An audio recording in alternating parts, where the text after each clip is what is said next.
نحمده ونستعينه ونستغفره ونعوذ بالله من شرور أنفسنا ومن سيئات أعمالنا من يهده الله فلا مضل له ومن يضلل فلا هادي له وأشهد أن لا إله إلا الله وحده لا شريك له وأشهد أن محمدا عبده ورسوله يا أيها الذين آمنوا اتقوا الله حق تقاته ولا تموتن إلا وأنتم مسلمون يا أيها الناس اتقوا ربكم الذي خلقكم من نفس واحدة وخلق منها زوجها وبث منهما رجالا كثيرا ونساء واتقوا الله الذي تساءلون به والأرحام إن الله كان عليكم رقيبا يا أيها الذين آمنوا اتقوا الله وقولوا قولا سديدا يصلح لكم أعمالكم ويغفر لكم ذنوبكم ومن يطع الله ورسوله فقد فاز فوزا عظيما. أما بعد فإن أصدق الحديث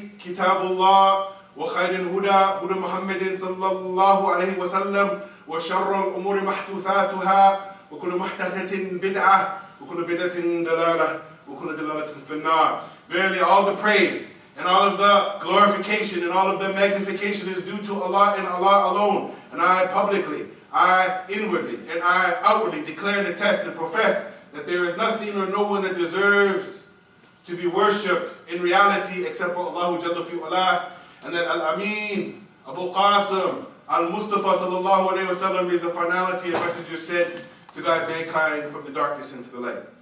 Our topic today, Bismillah Ta'ala, is when art imitates life. When life imitates art. When art, it imitates life. When life, it imitates art. Know that we got a problem, ya ikhwan. We are living in a time where there's people, we call them the culture vultures, where they steal people's culture and then they try to implement it. And many people, they have said over the years, and they've complained that many of the khutbahs, that many of the people that give the khutbah, they're talking about stuff that happened in the past. And I get complaints from youth all the time. People complain about what happened 25 years ago, 35 years ago, 45 years ago. So we say, if you want to be balanced, that if you don't know your past, then you won't know your future. But the future is here. And people are still living in the past. And I've heard some of the brothers that I used to look up to say, well, back in 1978 we used to do this, and back in 1985 we did that, and back in 1993 we used to say this, and back in 1999 this happened, and back in 2000, actually nobody cares about the past. We're living in the future. So what we're talking about today, Ta'ala, is we're talking about the art imitating life. We found that the Simpsons, they predicted Trump. We've survived that, alhamdulillah. The Jetsons predicted cell phones that you can talk and see people. The Minority Report, it predicted advertising algorithms and also people dying in the future. The movie called The Purge, it predicted mass killings. And the movie that came out, I, Legend, with Will Smith, predicted this contagion, this virus that's on us. So for many of the people, they just don't understand, why is this important in their life? Well, brothers, we have a situation where just the other day, and I'm only bringing this picture to show the brothers here, that this guy here, he decided to put a 24 million pink diamond surgically inserted in his head so he could be like the superhero in Marvel comics called Vision. That's right, he had a surgical operation and he put a $24 million diamond in his head.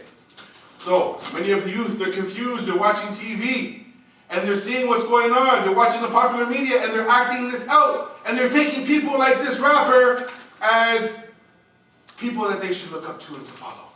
Imagine, he had $24 million to waste on a diamond. He's now put a target on his back.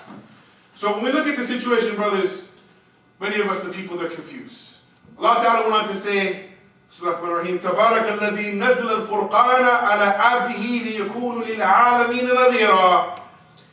Blessed is he who sent the criterion to his servant Muhammad sallallahu alaihi wasallam, so that he might be a warner to all of the worlds. We're here to warn the brothers about propaganda and media once again, as it's causing detriment to the youth. And we say, brothers, that the youth are being either affected by this, either by what they see, what they hear, what they experience, what they learn, what they watch, and what they're taught. The question I say to my brothers, where is the Muslim media? Where is the Muslim positive media to, inshallah ta'ala, to make the Muslims in a better situation?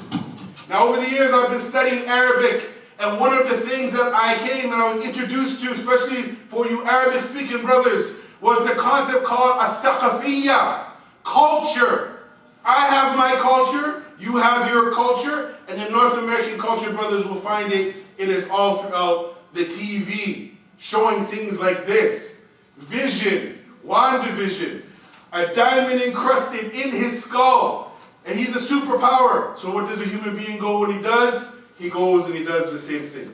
Brothers, we're living in a time where things have become very confused. وَقَالَ اللَّهُ تَعَالَى, Allah Ta'ala goes on to say, أُولَٰئِكَ الَّذِينَ اشْتَرَوْا ضَلَالَةَ بِالْهُدَىٰ فَمَا بِرُحَبَتْ تِجَارَتُهُمْ وَمَا كَانُوا مُحْتَدِينَ. There are those who purchase error for guidance, so that their transaction, it is profitless, and they will not be guided. So the tafsir, it's a long tafsir, but the Shaykh, he put a very interesting point in here, Shaykh al-Sa'di. He went on to say, when someone squanders a dirham in the place of a dinar, he is termed as futile and a loser.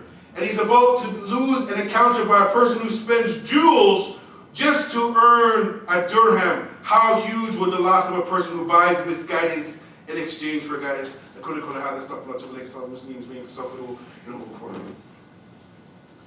Alhamdulillah, alhamdulillah, alladhi hadana li hada wa ma kunna linahtadiya lawla an hadana Allah.